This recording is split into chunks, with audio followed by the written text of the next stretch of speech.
गायत्री महामंत्र।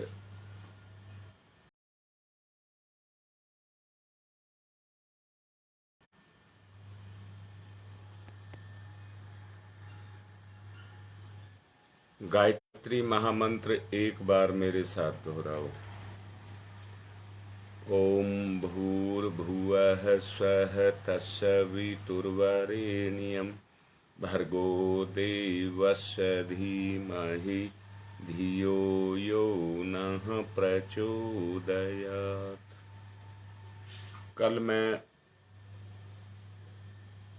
दो शक्तियों के बारे में आपसे बात कर रहा था। एक का नाम जड़ और दूसरे का नाम चैतन्य बताया था।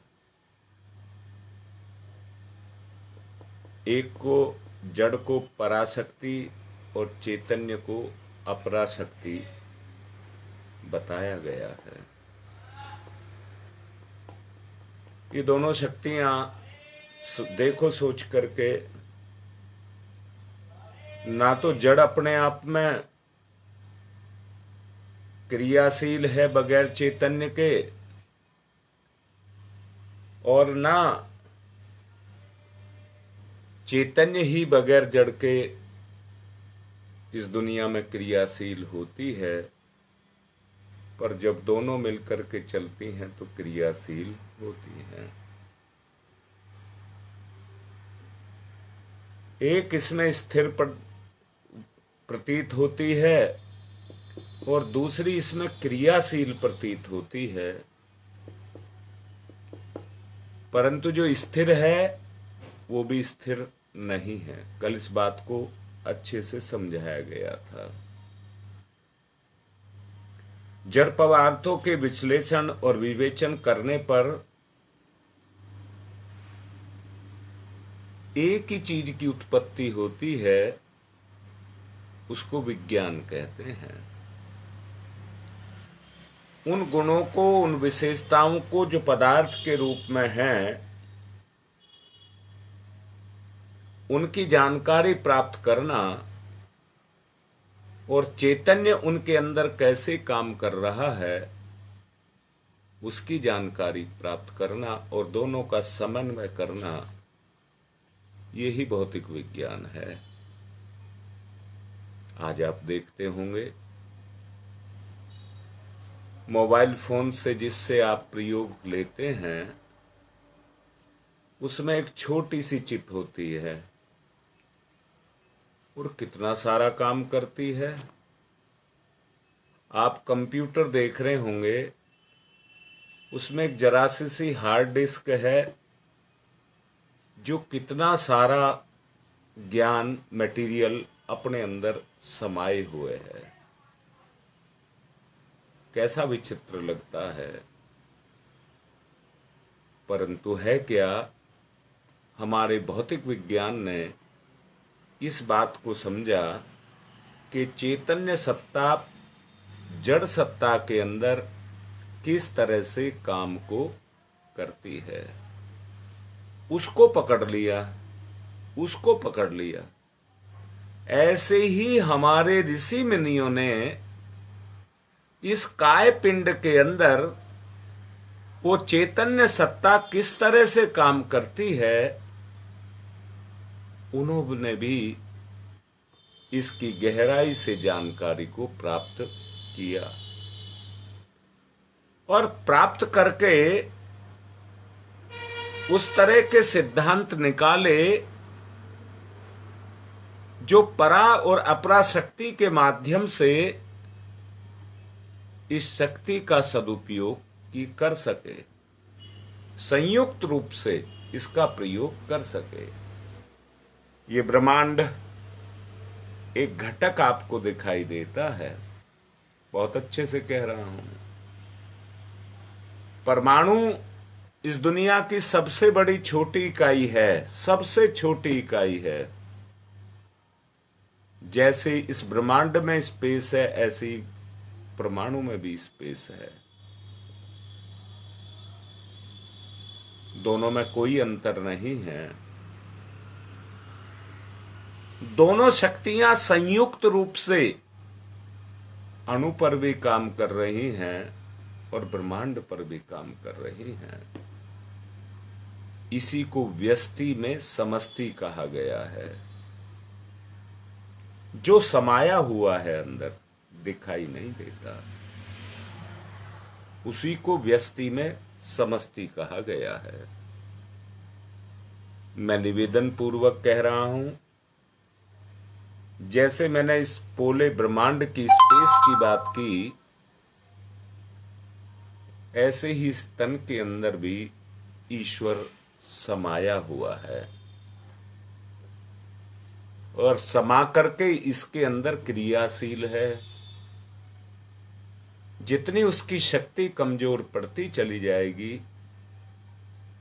उतनी ही मेरी शक्ति भी कमजोर पड़ती हुई चली जाएगी। अर्थात जो शक्ति है वो मेरी शक्ति नहीं है। उस ब्रह्मांड व्यापी जो सत्ता है, उसी की शक्ति मेरे अंदर समाई हुई है। ये दोनों का संयुक्त संयोग है, संयुक्त संयोग है। मैं फिर से कहूंगा, जिस ब्रह्मांड को आप दूर दूर तक देखते हैं, वो सारा का सारा शक्ति से ओतप्रोत है। अब फिर से कह रहा हूं, पूरा ब्रह्मांड शक्ति से ओतप्रोत है, तो वो शक्ति आती कहां से है? इस दुनिया के अंदर शक्ति का जो स्रोत है वो सूर्य है। जो अपनी साकार होती हुई शक्ति को, जो उसके अंदर से धूप गर्मी जो कुछ भी निकलती आपको दिख रही है, उससे अपनी शक्ति को वो इस दुनिया के अंदर या इस वायुमंडल के अंदर, स्पेस के अंदर भरता हुआ चला जाता है। यानी कि ये एक ऐसा, कहिए इतना बड़ा जो ब्रह्मांड आपको दिख रहा है, जैसे बैटरी के अंदर बिजली भर लेते हैं, स्टोर कर लेते हैं, ऐसे ये पूरा जो स्पेस आपको दिखाई देता है, ये उस शक्ति से ओतप्रोत है। लघुता में विशालता और विशालता में लघुता, चिंगारी में भट्टी और भट्टी में चिंगारी, ये प्रकृति का सिद्धांत है। ये उलट पुलट चलती रहती है। कोई भट्टी बनी है तो वो एक सीमा पर जाकर के, एक सीमा तक जाकर के आग को उगलती है, आग को उगलती है, परंतु जहां वो अपनी चरम सीमा पर पहुंच जाती है, वहीं से वो ठंडी होना शुरू हो जाती है। पर जब वो चिंगारी बन जाती है, तो फिर अंदर से उसकी हूक जगती है, अंदर से हूक जगती है, और वो फिर से भट्टी बनने की इच्छा रखती है, और भट्टी बनने के लिए उस प्रयास को करती है जिसके द्वारा वो अपने आप को पुनः उसी स्वरूप में ले जा सके। मैंने अभी आपसे कहा, यही जीव है जो आज अपने आप को शरीर मानता है, जो आज अपने आप को शरीर मानता है।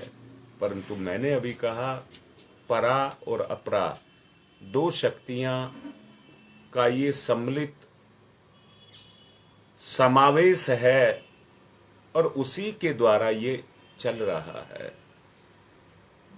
जैसे जैसे आज आप देख रहे होंगे, व्यक्ति के पास साधन की शक्ति तो बहुत बड़ी बड़ी हो गई, बड़ी बड़ी क्रेनें हो गई, और इतनी बड़ी क्रेनें हो गई जो रेल के डब्बे को भी उठा करके रख देती हैं, पानी के जहाज को भी उठा करके रख देती हैं। इतने बड़े बड़े साधन व्यक्ति के पास हो गए। ऐसे साधन व्यक्ति के पास हो गए कि आज व्यक्ति स्पेस में चला जाता है, स्पेस में, अंतरिक्ष में चला जाता है। ऐसे ऐसे साधन इसके पास हो गए, परंतु अंदर की जो शक्ति है वो कमजोर पड़ती हुई चली जा रही है। जिस तरह से वो शक्ति कमजोर पड़ती जा रही है, उस शक्ति के कमजोर पड़ने के कारण ही आदमी आज जड़ रह गया है, पदार्थ रह गया है। इसी कारण से पदार्थ की शक्ति का तो आज महत्व है, परंतु आत्म शक्ति का महत्व नहीं है। मैं कल के विशेष यज्ञ में लाइव में एक बात आप लोगों को कह रहा था, सच बताओ, एक परिवार में जितने सदस्य हों वो सारे के सारे अपने आप को पदार्थ नहीं, अहंकार से नहीं, चैतन्य से जोड़ें और सचमुच सारे के सारे एक दूसरे से लगाव करें, प्रेम करें। चेतना का जो जुड़ाव है वो यही है कि एक दूसरे से प्रेम करें। अगर प्रेम करें तो उनकी चेतना बिखरी हुई नहीं, संयुक्त चेतना बनती चली जाएगी, संयुक्त चेतना बनती चली जाएगी। और अगर संयुक्त चेतना बनेगी तो उनसे मिलान से आत्माओं की संयुक्त चेतना के रूप में परमात्मा का रूप अपने आप परिलक्षित होने लग जाएगा, होने लग जाएगा। गायत्री को परा और अपरा दोनों ही प्रकृतियों का उद्गम कहा गया है। आध्यात्मिक क्षेत्रों में ये प्रधानता ब्रह्म तेज के रूप में परिलक्षित होती है। परब्रह्म परमात्मा का प्रकट स्वरूप वो साधक है जो ब्रह्म निर्वाण के पद तक सुविधा पूर्वक पहुंचता है और वो शक्ति उसको वहां तक पहुंचाती है। देवी भागवत में इसी को स्पष्ट किया गया है। क्या स्पष्ट किया है? गायत्री परब्रह्म स्वरूप निर्वाण पद देने वाली है। वह ब्रह्म तेज शक्ति की देवी है। ब्रह्म तेज शक्ति ही जिसके अंदर जाकर के समा जाएगी वो गायत्री का साक्षात स्वरूप धारण कर जाएगा। फिर से कह रहा हूं, गायत्री क्या है? मैंने अभी कहा, इस स्पेस के अंदर समाई हुई वो सत्ता जो संपूर्ण इस स्पेस को अपनी शक्ति से भर रही है, उसी को गायत्री कहते हैं। सूरज निकलता है पर शाम को छुप भी जाता है। ऐसा बताया गया है अनादि काल में जब परब्रह्म ने अपनी इच्छा प्रकट की थी। अपनी इच्छा प्रकट करने के बाद उन्होंने आकार को, संसार को बसाया और संसार को बसाने के साथ ही वो शक्ति ब्रह्म के रूप में इस दुनिया के अंदर अवतरित हुई। अंधेरा ही अंधेरा था, पानी ही पानी था। अब इस अंधेरे को कैसे दूर किया जाए? ये शक्ति पर ब्रह्म में जगी और उन्होंने परब्रह्म से प्रार्थना की और प्रार्थना करके इस दुनिया में सूरज जैसी शक्ति को पैदा किया। अब सूरज पैदा हुए तो प्रकाश पैदा हुआ, ऊर्जा पैदा हुई। दूसरा क्या हुआ? दिन निकल आया। परंतु 24 घंटे हर वक्त अगर दिन ही रहता तो सृष्टि नहीं चल पाती। इसलिए रात्रि की भी परिकल्पना करनी पड़ी। दो रूप बन गए।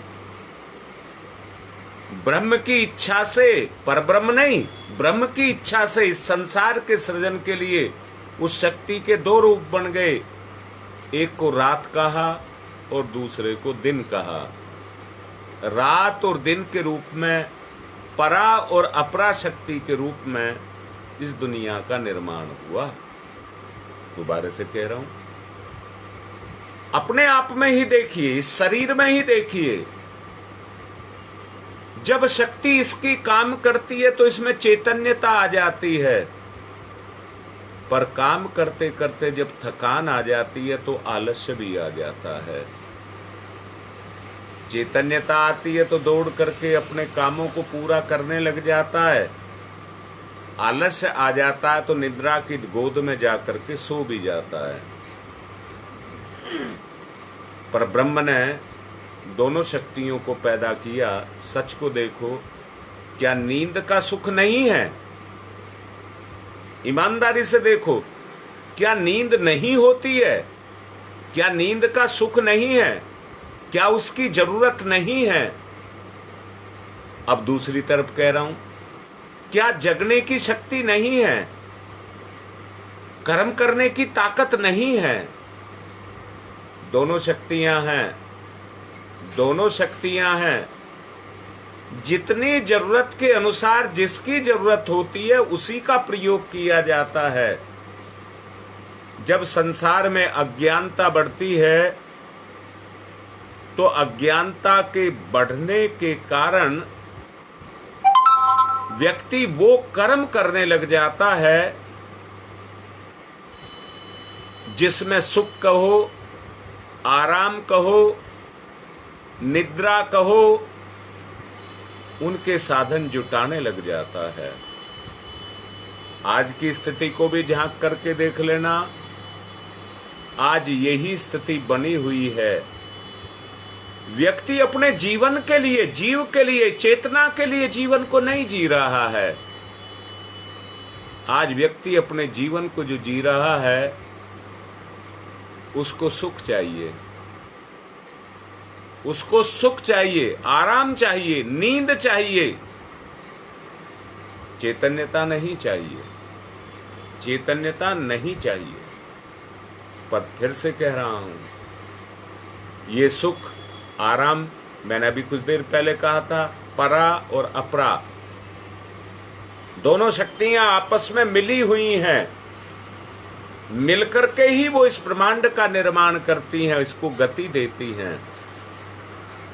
अब मैं फिर से कह रहा हूं, हमारी सबकी सोच क्या है, हम सबकी इच्छा क्या है, इस बात पर संपूर्ण निर्भर करता है। मैंने भी कहा, जब व्यक्ति के ऊपर अज्ञानता आकर के सवार होती है तो व्यक्ति सुखों को ढूंढने लग जाता है, सुखों को ढूंढने लग जाता है। अब मैं ये कहूंगा कि सृष्टि का विकास और विस्तार कैसे करें? सृष्टि का विकास और विस्तार कैसे करें? अगर आप सृष्टि का विकास करेंगे और विस्तार करेंगे तो होगा, करेंगे तो आप सृष्टि का, परंतु उसके गुण के कारण, आपके आचरण के कारण, आपके कर्म के कारण, या फिर से कहूंगा, हर कार्य के दो परिणाम होते हैं। एक है आप जिस कर्म को करते हैं उस कर्म के बंधन से छूटते हैं। दूसरा, उस कर्म से जो आपको उपलब्धि होती है धन साधन के रूप में, उससे आपके शरीर की भौतिक जो आवश्यकताएं हैं उनकी पूर्ति होती है। हर चीज के दो तरह के फल हैं, एक सूक्ष्म, एक स्थूल। आदमी नौकरी करता है, तकदीर से, भाग्य से नौकरी मिली है,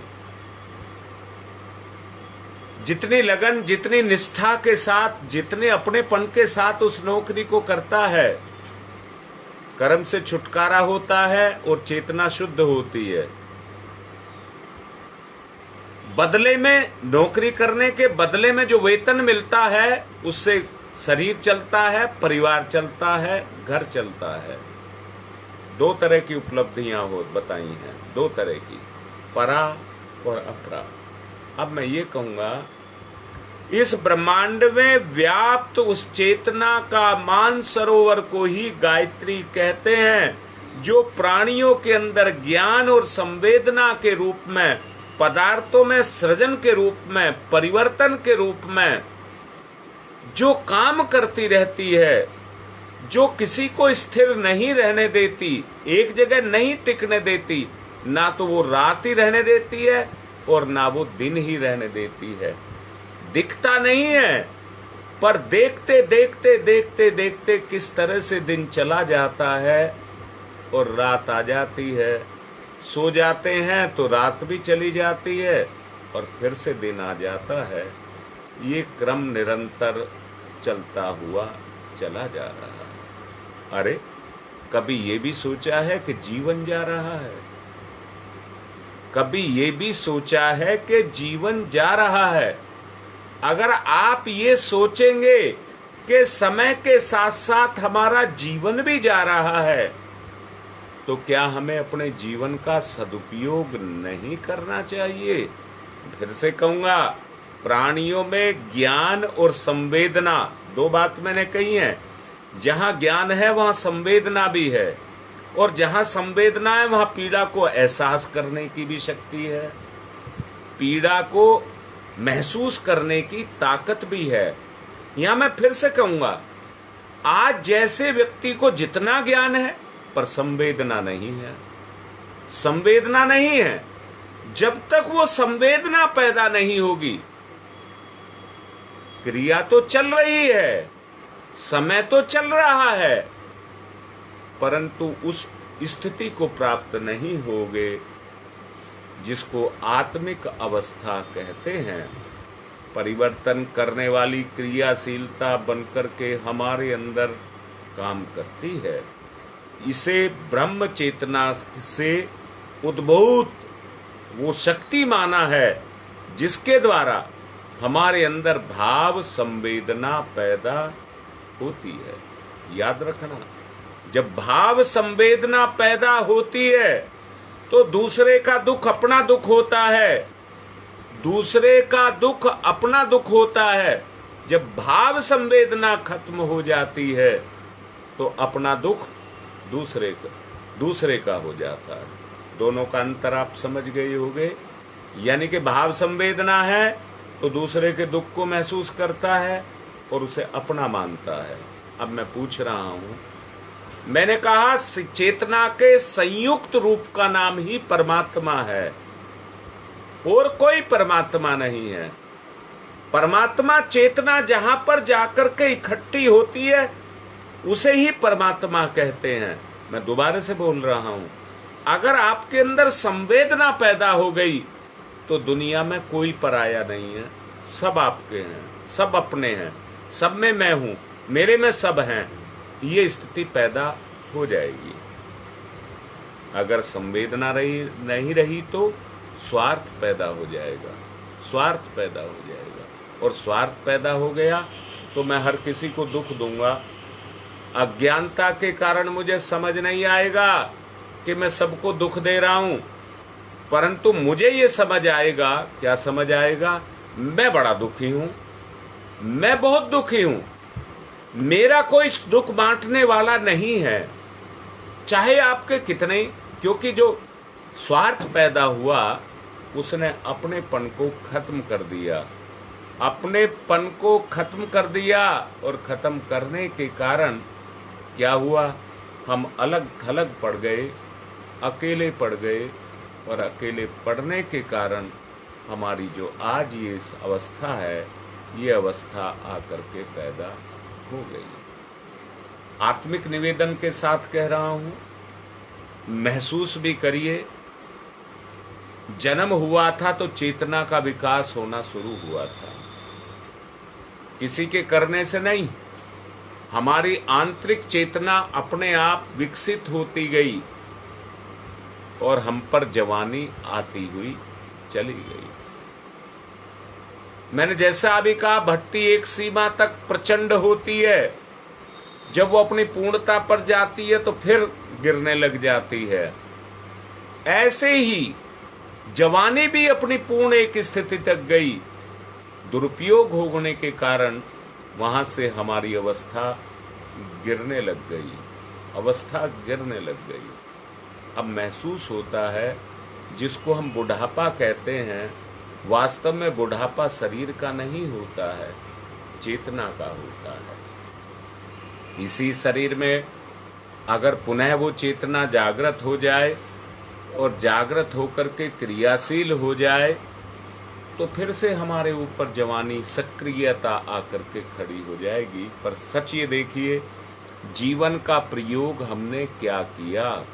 अपनी पूरी जिंदगी आपके सामने, जैसे दर्जी के सामने कपड़ा पड़ा रहता है, किसान के सामने उसका खेत पड़ा हुआ है, ऐसे ही हमारे सामने भी हमारा जीवन पड़ा हुआ है, हमारी कर्म भूमि पड़ी हुई है। उसमें सच को ये देखिए, हमें क्या करना चाहिए था और हमने क्या किया। अगर ये बात आपको समझ आती है तो मैं ये फिर से कहूँगा, जीवन का विकास क्या है, जीवन का विकास क्या है। मैं कल भी जो आप लोगों को कई विशेष यज्ञ करा रहा था, उसमें मैंने 64 योगनियाँ, नवग्रह, क्षेत्रपाल आदि आदि अनेक शक्तियों का पूजन कराया था, संतुलन बनाने के लिए, संतुलन बनाने के लिए। और उस संतुलन का मतलब यही था कि वो आत्मिक संतुलन हमारे अंदर पैदा हो। किसी तरह से जो हमारी बिखरी हुई आत्मीयता है, चेतना है, वो एक जगह पर आकर के इकट्ठा होना शुरू हो जाए। आप लोगों ने साइंस में सुना होगा कि ये जो ब्रह्मांड है, इसमें भी अनेक तरह की शक्तियां काम करती हैं, जिसमें मंदाकिनी भी हैं, जिसमें ग्रह नक्षत्र भी हैं। ये सब शक्तियां इनके अंदर काम करती हैं। परंतु ये भी कहा गया है, जैसे ये ब्रह्मांड में काम करती हैं, वैसे ही ये पिंड के अंदर भी काम करती हैं। अब ब्रह्मांड में काम करती हैं, मैं फिर से अपना आत्मिक निवेदन आपसे कर रहा हूं। ये ब्रह्मांड का प्रभाव है जो हमारे ऊपर काम करता है, शरीर के ऊपर काम करता है। अब ब्रह्मांड में कहां से करता है? ये वो उच्च स्तरीय सत्ता है जो सूरज के माध्यम से इस दुनिया के अंदर चेतना के रूप में प्रकट हुई है। सूर्य चेतना का केंद्र है, चेतना का सर्वोच्च केंद्र है। अगर देखिए, इस दुनिया में बहुत सारे ऐसे पिंड हैं जो सूर्य के आकार से भी बड़े हैं, सूर्य के आकार से भी बड़े हैं, परंतु सूर्य में ही वो पात्रता है, वो गुण है कि वो पूरे स्पेस को उस परब्रह्म से उस एनर्जी को लेता है और इसमें भर देता है, इसमें भर देता है। और भरी हुई एनर्जी में जैसे जल के अंदर मछली डूबी रहती है और उसी में प्राण लेती है, उसी में अपने जीवन को जीती है, ऐसी इस स्पेस में हम चैतन्य स्वरूप में अपने जीवन को जीते हैं। आप लोगों ने सुना होगा, अगर हम पहाड़ों की ऊंची चोटियों पर चले जाएं तो वहां पर व्यक्ति का दम फूलने लग जाता है। दम इसलिए फूलने लग जाता है कि वहां पर ऑक्सीजन की मात्रा कम हो जाती है। ऑक्सीजन हमारे लिए प्राण तत्व है। ऑक्सीजन के माध्यम से वो चेतना जो परब्रह्म चेतना के साथ जुड़ी हुई है, जितनी प्योर शुद्ध वायु हमको मिलती चली जाएगी, उतने ही हम प्राणवान बनते हुए चले जाएंगे। मैं जैसे अभी आपसे कह रहा हूं, ये तो शरीर की बात कह रहा हूं, ऐसे ही शुद्ध आत्मज्ञान, शुद्ध आत्मज्ञान जब हमको मिलता चला जाएगा, उस शुद्ध आत्मज्ञान के माध्यम से हम अपनी उस चेतना को, अंतःकरण को शुद्ध करते चले जाएंगे। जितनी अज्ञानता, मलिनता के रूप में हमारे मन के ऊपर चढ़ी है, जिसके कारण तरह तरह के भटकाव हमारी जिंदगी में पैदा होते हैं। कोई नशा करता है तो हम अपने आप को श्रेष्ठ मानते हैं कि हम नशा थोड़े ही करते हैं, हम गंदे थोड़े ही हैं। ये नशा करता है, ये गंदा है, हम गंदे नहीं हैं। पर नशा करने वाला ये जानता है मैं तो नशा करता हूं। आप भी तो कुछ करते होंगे जो आपकी गंदगी है, वो उसको दिखाई देती है। जो नशा करता है उसे अपना नशा नहीं दिखाई देता है, हमारी गंदगी उसको दिखाई देती है और हमें उसकी गंदगी दिखाई देती है। दिक्कत यही है कि हमें आपस में एक दूसरे की गंदगी दिखती है, परंतु अपनी गंदगी नहीं दिखती है। भाव संवेदना ना होने के कारण, अहंकार होने के कारण हम अपनी बात को सही मानते हैं, परंतु सामने वाले की बात को सही नहीं मानते हैं। ईश्वर का भी एक सिद्धांत है, एको अहम बहुश्यामी। मैं एक हूं बहुत सा हो जाऊं, ये प्रक्रिया तो उसने शुरू कर दी, पर एक प्रक्रिया को हमको शुरू करना है। हम बहुत हैं, एक हो जाएं। हम बहुत हैं, एक हो जाएं। और उस एक होने में मैंने कहा, नशा करने वाला अपनी गंदगी नहीं देखता है। वो कहता है कि इसमें ये कमी है, इसमें ये कमी है, इसमें ये कमी है। वो उनकी, दूसरों की कमी दिखाता है। आपने देखा हो, जिस तरह से नशा करने वालों की अपनी मंडली बन जाती है, ताश खेलने वालों की अपनी मंडली बन जाती है, कीर्तन करने वालों की अपनी मंडली बन जाती है, ठीक इसी तरह से एक सी प्रकृति के व्यक्तियों की अपनी मंडली बन जाती है। परंतु मैंने ही देखा है, उन मंडलियों में भी फूट पड़ जाती है। एक कीर्तन मंडली है उसमें तो 10, 20, 30 आदमी हैं उसमें, एक हो गए, इकट्ठे हो गए, उन्होंने अपनी मंडली बना ली। पर जब अपना अहम जगता है तो अहम के जगने के कारण क्या होता है, ये माल खा गया, ये माल खा गया, वो चीज हमारे अंदर आकर के पैदा होती है, जिससे उस संगठन के अंदर विघटन पैदा हो जाता है। और उस विघटन के कारण जो एकता है वो टूट जाती है। जो एकता है वो बिखर जाती है, टूट जाती है, क्योंकि एक दूसरे का विरोध करना शुरू कर देते हैं। आज सच को देखिए, आज आदमी कर्म नहीं चाहता, श्रेय चाहता है। कर्म नहीं चाहता, श्रेय चाहता है। मेरे कारण ये कार्य हो गया, मेरे कारण ये कार्य हो गया। पर मैं सच कह रहा हूं, एक परब्रह्म की चेतना सबके ऊपर कार्य कर रही है। मैंने ही अभी आपसे कहा था, सूरज से बड़े बड़े भी पिंड इस दुनिया के अंदर हैं, परंतु जो क्रियाशीलता, जो क्षमता सूर्य को दी है, वो उन सबको नहीं दी। सूर्य की अपनी विशेषताएं हैं और सूर्य की अपनी विशेषताएं इस दुनिया को, इस ब्रह्मांड को चलाने में अपनी शक्ति दे रही हैं। पर मैं सच पूछ रहा हूं, आप ईमानदारी से देखिए, जो सूर्य की शक्ति है तो सूर्य की शक्ति, परंतु क्या सूर्य की वो अपनी शक्ति है? नहीं, उसको भी वो शक्ति कहीं से मिली है, पर सूर्य अहम नहीं करता। इसलिए एक ही चीज पर, एक स्तर पर टिका है, उसमें कभी कोई परिवर्तन नहीं आता। गुण का, गुण का। अगर उसकी भी इच्छा जग गई होती, वो इच्छा अगर जग गई होती तो बढ़ते बढ़ते बढ़ते एक समय ऐसा आता कि वो एक दूरी को पार कर गई होती और पार करके वो अहंकार के रूप में परिणित हो गई होती।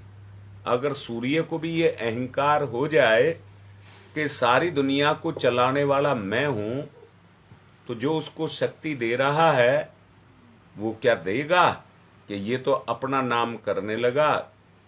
जो हमारा वास्तविक कर्तव्य, जो संवेदना जिसको कहते हैं, यह मैं फिर से कहूंगा, ये सब चीज घुली हुई हैं इस ब्रह्मांड में। ये सब चीज घुली हुई हैं जो हमें मिल रही हैं।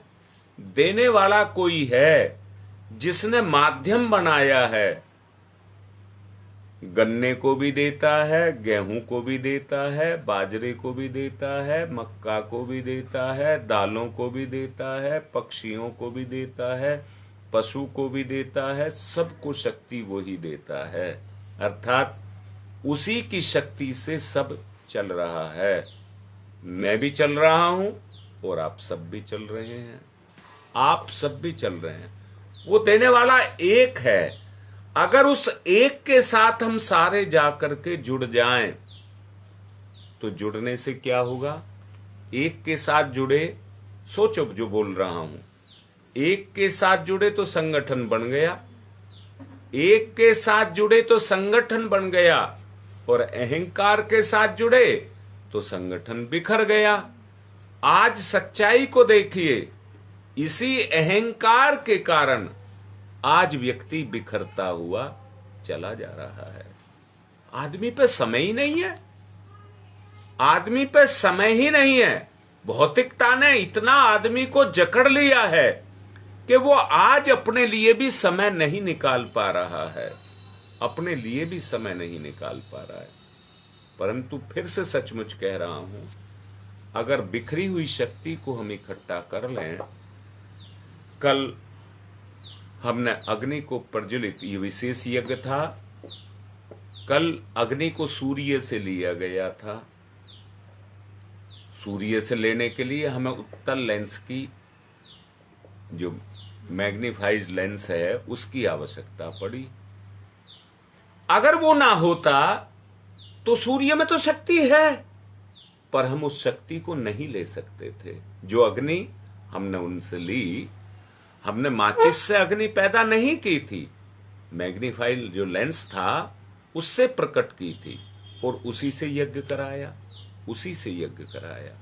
अब मैं फिर से कह रहा हूं, माचिस तो माध्यम है कि उसको रगड़ करके फास्फोरस के गुण को हमें पता लग गया कि इतना गर्म होने के बाद ये जल जाता है, जल जाता है। उस ज्ञान ने विज्ञान का सहारा लिया तो इतना सारा झंझट तो खत्म हो गया। बस एक बार रगड़ी और प्रकट हो गया। अब सूरज से लेंस के द्वारा ली तो उसमें कितनी मेहनत करनी पड़ी, कितनी देर लगी। आदमी ने अपनी सुख सुविधाओं के रूप में ऐसे साधन पैदा कर लिए जो तुरंत उसको लाभ देते हैं, तुरंत लाभ देते हैं। बस जो वास्तविक सत्ता थी उससे उसका संबंध कट गया और सुख से, लाभ से उसका रिश्ता जुड़ गया। यहीं से उसका पतन होने लगा, वो पतित होने लगा। उस सुख के लिए, लाभ के लिए वो कुछ भी करने को तैयार है। परंतु अब दूसरी तरफ कह रहा हूं, आवश्यकता इस बात की है कि आत्मरक्षा के लिए, आत्मीयता के लिए, भाव संवेदना के लिए अब यह आवश्यकता है, हमें कुछ भी करना चाहिए। मैंने कहा, वो ब्रह्म तत्व जो संपूर्ण ब्रह्मांड में समाया है, उसी को गायत्री कहते हैं। जब हम उसके साथ जुड़ेंगे तो हमें वो संवेदनाएं पैदा होना शुरू हो जाएगी। जैसे इस दुनिया में रोग पैदा होते हैं तो उनको दूर करने के लिए औषधियां भी पैदा होती हैं। आज सच जानना, इसी तरह से दुनिया के अंदर अगर आज कोई औषधि है आत्मनिर्वाण की, तो वो माँ गायत्री है। उसी का सहारा लेकर के हम आगे बढ़ सकते हैं। आज की बात को यहीं रोकता हूँ। ओम शांति ही शांति ही शांति।